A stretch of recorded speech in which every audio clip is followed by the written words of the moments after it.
Hello everyone, welcome back to our channel. आज मैं आपके साथ डिस्कस करूंगी फेजान्स रूल, जो कि है हमारा बीएससी फर्स्ट सेमेस्टर का टॉपिक। तो इससे पहले मैं आपके साथ एक टॉपिक डिस्कस कर चुकी हूँ, जो कि था पोलराइजेशन ऑफ आयंस या फिर पोलराइजेबिलिटी क्या होती है।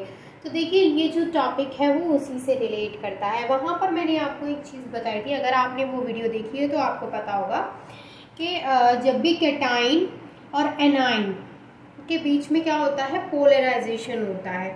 जैसे ये है हमारे पास कैटाइन, ये है हमारे पास कैटाइन और ये है हमारे पास एनाइन।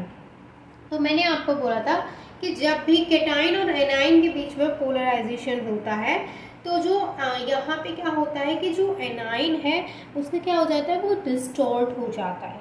ये मैंने आपको बताया था कि जो पॉजिटिव आयन जब नेगेटिव आयन को अप्रोच करता है, नेगेटिव आयन के नज़दीक आता है, तो इसमें जो रिजल्ट होता है उसमें हमें देखने को मिलता है कि जो नेगेटिव आयन है उसका क्या हो जाता है, पोलराइजेशन हो जाता है, डिस्टॉर्शन हो जाता है।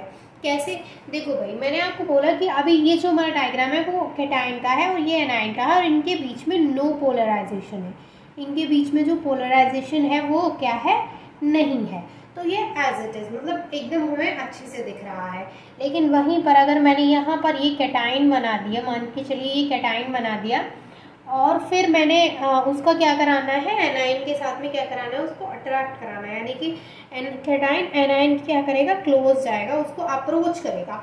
तो एनाइन जो है वो क्या हो जाएगा, उसका जो रिजल्ट में जो हमें एनाइन देखने को मिलेगा वो डिस्टॉर्ट हो जाएगा। तो यहाँ पर क्या है, पोलराइज्ड क्या है भाई, पोलराइज्ड एनाइन है, या कह सकते हैं पोलराइज्ड आयन है। ठीक है, तो पोलराइज्ड एनाइन कब हुआ है, जब कैटाइन और एनाइन ने एक दूसरे को अप्रोच किया। भाई ये सीधा गोला बना लीजिए, ठीक है। तो होता क्या है एक्चुअल में कि जब कैटाइन और एनाइन के बीच में कोई पोलराइजेशन नहीं है तब तक तो कोई दिक्कत ही नहीं है, वो ऐसे हमें दिख रहा है। लेकिन जैसे ही कैटाइन एनाइन को अप्रोच करता है, उसके क्लोज आता है, तो क्या होता है कि जो एनाइन है वो पोलराइज्ड हो जाता है, एनाइन जो है वो डिस्टॉर्ट हो जाता है। ये चीज़ ऑलरेडी मैं आपके साथ डिस्कस कर चुकी हूँ। इसी को हम क्या बोलते हैं, पोलराइजेशन ऑफ आयन बोलते हैं। जो एनाइन है वो पोलराइज्ड हो गया है, तो इसी को हम पोलराइजेशन ऑफ आयन बोलते हैं, है ना। और ये जो प्रोसेस है इसको हम पोलराइजेबिलिटी बोलते हैं। ठीक है, अब ये बताया किसने था, तो ये बताया था फजान ने। इसलिए वो चीज़ हम पढ़ेंगे आज फजान्स रूल में। ठीक है, यहाँ तक आपको बातें मैं पहली जो प्रीवियस वीडियो है उसमें बता चुकी हूँ। आई होप कि आपने देख रखी होगी। तो आज जो मैं आपके साथ टॉपिक स्टार्ट करने वाली हूँ दैट इज फजान्स रूल। तो फजान्स रूल के बारे में जो बेसिक था वो पिछली वीडियो वाला वो मैंने आपको भी क्लियर करा दिया है। देखिए, फजान्स रूल क्या कहता है कि कोई भी आयोनिक बॉन्ड है, देखो आयोनिक बॉन्ड कब बनता है, वही सिंपल सी चीज़ है, जब कोई कैटाइन जैसे Na+ है और Cl- है, जब ये दोनों पास में आएंगे, जुड़ेंगे प्लस माइनस, यानी कैटाइन और एनाइन जब नजदीक आएंगे तो दोनों के बीच में क्या होगा भाई, अट्रैक्शन होता है। ये चीज़ आपको ऑलरेडी पता है कि जब अपोजिट चार्जेस एक दूसरे के क्लोज आने की कोशिश करते हैं, एक दूसरे को अप्रोच करते हैं, तो उनके बीच में क्या होगा, भाई अपोजिट चार्जेस के बीच में क्या होता है, अट्रैक्शन होता है। डेफिनेटली अट्रैक्शन ही होगा। लेकिन फजान्स रूल के अकॉर्डिंग फजान्स रूल क्या बोलता है कि पहले तो ये दोनों एक दूसरे के नजदीक आने की कोशिश करते हैं, क्योंकि अपोजिट चार्जेस है तो डेफिनेटली एक दूसरे को अट्रैक्ट करने की कोशिश करते हैं, मतलब करते भी हैं अट्रैक्ट। लेकिन जब ये ज्यादा नजदीक आते हैं, क्योंकि ये नजदीक आते हैं, आते जाते, लेकिन जब ये ज्यादा नजदीक आ जाते हैं तो कैटाइन क्या करता है भाई, कैटाइन जो एनाइन है उसको एकदम से दूर कर देता है, और उसकी इलेक्ट्रॉन डेंसिटी को खींच लेता है। मतलब वही चीज जो मैंने अभी आपको डायग्राम में दिखाई, जैसे ये हमारे पास कैटाइन और ये एनाइन को अप्रोच कर रहा है, ये हमारे पास एनाइन, ये एनाइन को अप्रोच कर रहा है, तो ये दोनों क्या कर रहे हैं, ये दोनों एक दूसरे को क्या कर रहे हैं, अट्रैक्ट कर रहे हैं। क्या कर रहे हैं, अट्रैक्ट कर रहे हैं। तो ये अट्रैक्ट तो कर रहे हैं, जब ये बहुत ज्यादा पास आ जाएंगे, बीच में क्या होता है, इसके बीच में क्या है, न्यूक्लियस, इसके बीच में क्या है, न्यूक्लियस। ये है हमारा कैटाइन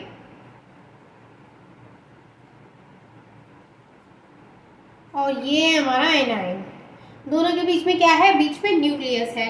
तो होता क्या है कि जब ये दोनों ज्यादा नजदीक आने की कोशिश करते हैं, मतलब बहुत ज्यादा नजदीक पहुंच जाते हैं, तब कैटाइन क्या करता है, एनाइन को एकदम से धक्का मार देता है, उसको दूर कर देता है।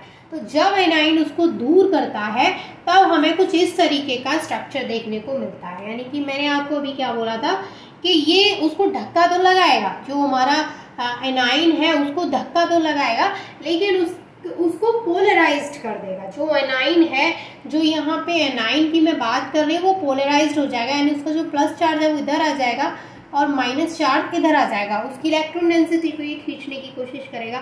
तो कहने का मतलब सिर्फ इतना सा है कि जो कैटाइन है, जो पॉजिटिव चार्ज है, वो पहले तो नेगेटिव चार्ज को अट्रैक्ट करता है, बट जब वो ज़्यादा नज़दीक आ जाते हैं, एक सेकेंड, शायद आपको यहाँ पे लाइट आ रही है, इस वजह से दिख नहीं रहा है, लीजिए अब दिख रहा है। तो जब वो ज़्यादा नज़दीक आ जाते हैं तो कैटाइन एनाइन को अलग कर देता है, जिसकी वजह से जो एनाइन है वो पोलराइज्ड हो जाता है, यानी दो पार्ट में डिवाइड हो जाता है। जैसे पॉजिटिव वाला इधर चला गया, नेगेटिव वाला इधर, तो वो टूट जाता है। आप ऐसे समझ लीजिए कि वो टूट जाता है।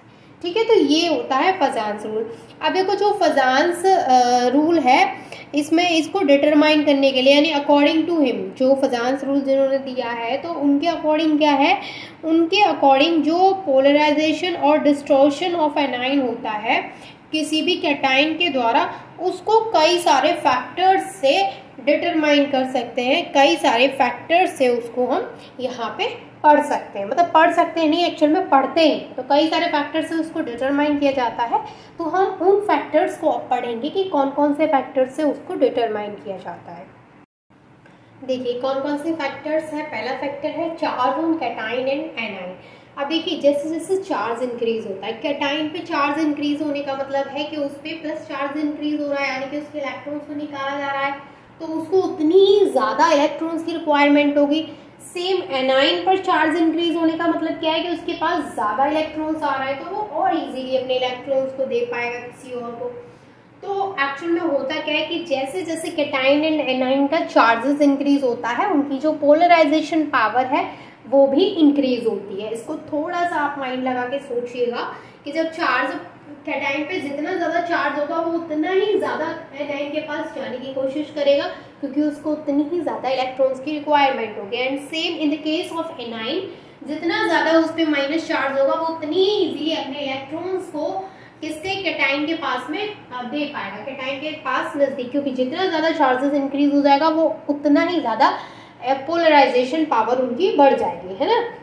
सेकेंड है साइज ऑफ एनाइन। अब देखो साइज ऑफ एनाइन जो है वो दोनों का अलग अलग होता है। जैसे अगर मैं कैटाइन के साइज की बात करूँ तो जैसे जैसे उस पर चार्ज बढ़ेगा उसका साइज क्या होता जाएगा, छोटा होता जाएगा, क्योंकि उसके इलेक्ट्रॉन्स को आप आउटर मोस्ट शेल से निकालते जाएंगे तो उसका जो साइज है वो छोटा होता जाएगा।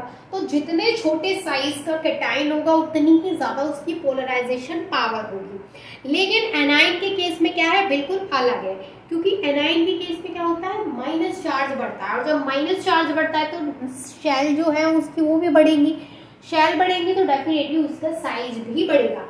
तो जितना ज्यादा साइज बढ़ता है एनाइन का उतना ही ज्यादा उसका पोलराइजेशन पावर भी बढ़ती है। तो दोनों का जो केस है वो ऑपोजिट है, ठीक है।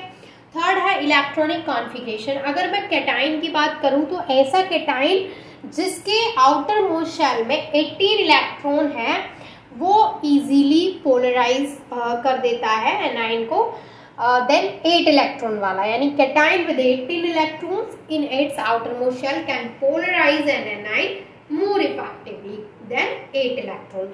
यानी ऐसा कैटाइन जिसके आउटर मोस्ट शेल में 8 इलेक्ट्रॉन है वो इतना इफेक्टिवली एनाइन को पोलराइज नहीं कर पाएगा जितना कि वो कैटाइन कर देगा जिसके आउटर मोस्ट शेल में 18 इलेक्ट्रॉन है। तो आज का हमारा जो टॉपिक था वो यही था कि फजान्स रूल क्या होता है।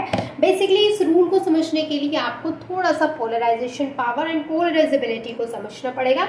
एंड अगर ये समझ में आ गया तो ये रूल कुछ भी नहीं है, क्योंकि वो जो चीज़ें हम उसमें पढ़ते आए हैं वही चीज़ फजान ने बताई थी फजान्स रूल में, तो वो हम फजान्स रूल में पढ़ लेते हैं, ठीक है। तो आई होप कि ये आपको टॉपिक क्लियर हो गया होगा। कहीं भी कोई डाउट है देन मैं तो हूँ ही आपकी हेल्प के लिए। And thank you so much for watching this video.